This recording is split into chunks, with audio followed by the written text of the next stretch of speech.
بسم اللہ الرحمن الرحیم۔ السلام علیکم۔ Tariq Javed Khokhar, advocate law for you channel کے ساتھ ابھی بات کرتے ہیں کہ جی بہت ہی زبردست ڈیولپمنٹ ہے۔ سپریم کورٹ نے سے بہت بڑا ریلیف ملا ہے پی ٹی آئی کے لیڈران کو۔ وہ یہ ہے کہ جی جس طرح آپ سب لوگ جانتے ہیں کہ جو پی ٹی آئی کے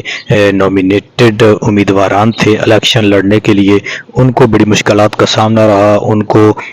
آروز سے پہلے نامینیشن پیپر لینے میں مشکلات کا سامنا رہا، پھر ان کو نامینیشن پیپر جمع کرانے میں پھر ان کے پرپوزر سیکنڈرز کو اٹھا لیا جاتا رہا، پھر آروز نے ان کے نامینیشن پیپر مسترد کر دیے، پھر وہ اپیلوں میں گئے، ٹریبیونل سے بھی ان کی اپیلیں کچھ کی مسترد ہوگی لیکن اکثریت کی جو ہے وہ منظور ہوگی۔ لیکن جو اہم ترین رہنما تھے جیسے پرویز الہی اور دیگر، ان کو جو ہے الیکشن سسٹم سے باہر رکھنے کے لیے ان کے بل آخر ٹریبیونل سے بھی اور ہائی کورٹ سے بھی کاغذات مسترد گئے، سپریم کورٹ میں گئے۔ تو سپریم کورٹ سے آج بہت بڑی ڈیولپمنٹ ہوئی ہے کہ چودھری پرویز الہی کے حلقہ پی پی 32 سے جو الیکشن اس کے کاغذ اپیل تھی وہ منظور ہو گئی ہے، اور اب چودھری پرویز الہی جو ہیں وہ الیکشن لڑ سکیں گے۔ تو اسی طرح میجر طاہر صاحب کے بھی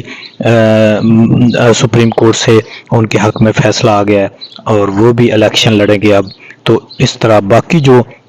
چند ایک رہ گئے تھے جن کی اپیلیں لگی ہوئی تھیں، امید ہے کہ ان میں سے بھی اکثریت کو الیکشن لڑنے کا موقع مل جائے گا، اور اس طرح سے سپریم کورٹ سے آج یہ بہت ہی زبردست اور بہت بڑی ڈیولپمنٹ ہے۔ اس حوالے سے یہ آج بہت ہی زبردست خبر ہے۔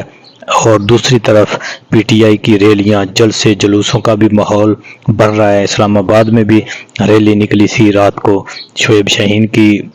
اس میں سربراہی میں، اسی طرح دیگر بھی کئی شہروں میں لوگ اپنے طور پر نکل رہے ہیں، ورکر کنونشن کر رہے ہیں۔ جو بڑی بات تو یہ ہے کہ اس بار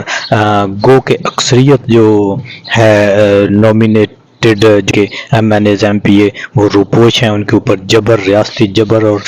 جو ظلم کا ایک بازار ہے وہ گرم ہے، لیکن اس کے باوجود وہ لوگ جو ہیں وہ روپوش ہیں کچھ، اور کچھ میدان میں ہیں، لیکن چوری چھپے وہ اپنے ورکر کنونشن کر رہے ہیں صرف کے پی کے میں، کیونکہ وہاں 10 سال پی ٹی آئی کی حکومت رہی ہے تقریباً، اور وہاں جو شعور بیدار ہوا ہے، وہاں جو تبدیلی آئی ہے وہ سب کو نظر آ رہی ہے۔ وہاں کی عدالتیں، وہاں کے ادارے اور لوگوں میں بہتر طور پر شعور سامنے آیا ہے، اور آئین اور قانون کے اوپر وہ گامزن ہیں۔ لیکن باقی صوبوں میں جس طرح سندھ ہے، پنجاب ہے، سندھ میں بھی بہتری ہے، بلوچستان میں بھی بہتری ہے، لیکن پنجاب میں 45 سال سے ایک خاندان کی حکومت رہی اور انہوں نے تمام اداروں کو تباہ و برباد کر دیا ہے، حد تک گر چکے ہیں کہ جو تمام سرکاری ادارے ہیں ان میں یہ کوئی تمیز نہیں کہ وہ سرکار کے اور حکومت کے اور عوام کے پیسے کے اوپر وہ جو نوکریاں کر رہے ہیں آئین اور قانون کے تحت انہوں نے چلنا ہے، یا انہوں نے ایک خاندان کی خواہشات اور مرضی کے مطابق انہیں اس حد تک وہ ان کا احساس یہ جو بیوروکریسی کا ختم ہو چکا ہے، ملازمین کا ختم ہو چکا ہے کہ وہ جلد سے مینج کر رہے ہیں۔ وہ آپ دیکھیں ایک ایجوکیشن آفیسر کیا سٹیٹس ہوتا ہے اس کا، نون لیگ کے جلسے میں جا کر ٹیچرز کی حاضریاں لگا رہا ہے کوئی اس سے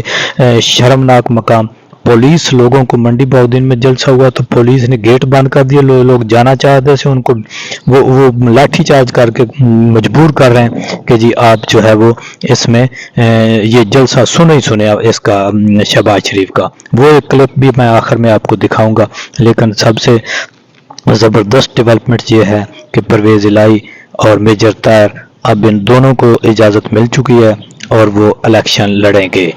جلسے دا حال ہے پیچھے مقام ہے جڑی عوام جا رہی ہے راہ بند کر رہی ہے، لوگ باہر جانے کو ترس رہے ہیں اور راستہ بند کر دیا ہے، یہ دیکھیں انتہائی زیادتی بات ہے۔